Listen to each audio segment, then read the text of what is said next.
ಸುವರ್ಣಸೌಧದಲ್ಲಿ CM ಅವರನ್ನ ಭೇಟಿಯಾಗಿದ್ದಾರೆ ಗೃಹಲಕ್ಷ್ಮಿಯರು. ಸುವರ್ಣಸೌಧದಲ್ಲಿ CM ಸಿದ್ದರಾಮಯ್ಯನವರನ್ನ ಭೇಟಿ ಮಾಡಿದ್ರು ಗೃಹಲಕ್ಷ್ಮಿಯರು. ಇದೇ ಸಂದರ್ಭದಲ್ಲಿ ಸಿಎಂ ಅವರಿಗೆ ಕೃತಜ್ಞತೆಯನ್ನ ಫಲಾನುಭವಿಗಳು ಸಲ್ಲಿಸಿದ್ದಾರೆ.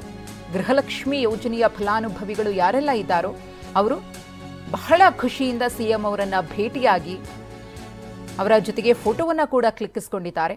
ಗಮನಿಸ್ತಾ ಇದ್ದೀರಿ.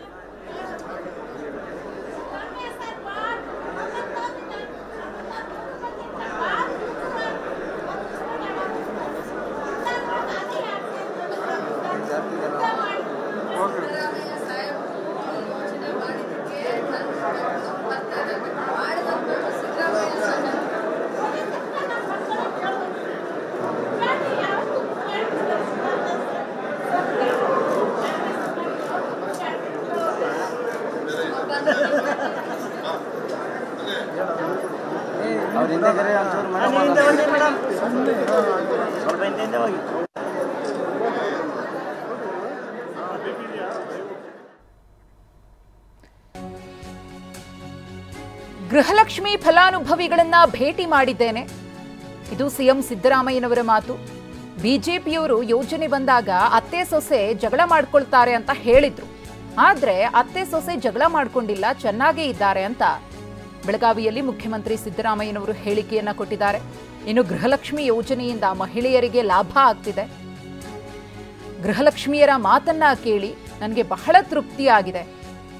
ಈ ಯೋಜನೆ ಜನರ ಕೈ ಹಿಡಿತಾ ಇದೆ, ಅದರಲ್ಲೂ ಹೆಣ್ಮಕ್ಕಳಿಗೆ ಅನುಕೂಲ ಆಗ್ತಾ ಇದೆ. ಈ ಕಾರ್ಯಕ್ರಮಗಳನ್ನ ಯಾವುದೇ ಕಾರಣಕ್ಕೂ ಕೂಡ ನಿಲ್ಲಿಸಲ್ಲ ಅಂತ ಹೇಳೋ ಮೂಲಕ ವಿಪಕ್ಷ ಬಿಜೆಪಿ ವಿರುದ್ಧ ವಾಗ್ದಾಳಿ ನಡೆಸಿದ್ದಾರೆ. ಗೃಹಲಕ್ಷ್ಮಿ ಯೋಜನೆಯ ಫಲಾನುಭವಿಗಳನ್ನ ಭೇಟಿ ಮಾಡಿ ಕೂಡ ನನ್ನ ಜೊತೆಯಲ್ಲಿ ನಮ್ಮ ಮಹಿಳಾ ಮತ್ತು ಮಕ್ಕಳ ಕಲ್ಯಾಣ ಸಚಿವೆಯಾದಂಥ ಲಕ್ಷ್ಮಿ ಮತ್ತು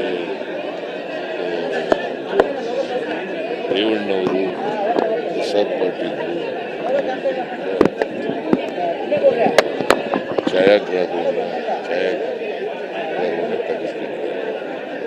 ಅವರು ಈ ಗೃಹಲಕ್ಷ್ಮಿ ಯೋಜನೆಯಿಂದ ಆಗಿರ್ತಕ್ಕಂಥ ಲಾಭವನ್ನು ಅವ್ರಿಗೆ ಅವ್ರ ಜೀವನದಲ್ಲಿ ಲಾಭವನ್ನೆಲ್ಲ ತಿಳಿಸಿದ್ದಾರೆ. ಸುಮಾರು ಜನ ಹೆಣ್ಮಕ್ಳು ಅದರಿಂದ ನಮಗೆ ಲಾಭ ಆಗಿದೆ, ನಮಗೆ ಬದುಕಿನಲ್ಲಿ ಹೊಸ ಚೈತನ್ಯವನ್ನು ಹೊಂದಿದೆ. ಹಾಗಾಗಿ ನಾವೆಲ್ಲರೂ ಕೂಡ ಸಿದ್ದರಾಮಯ್ಯನವ್ರಿಗೆ, ಲಕ್ಷ್ಮಿಯವರಿಗೆ, ಇಡೀ ಸರ್ಕಾರಕ್ಕೆ ನಾವು ಕೃತಜ್ಞತೆಗಳನ್ನು ಸಲ್ಲಿಸ್ತಾ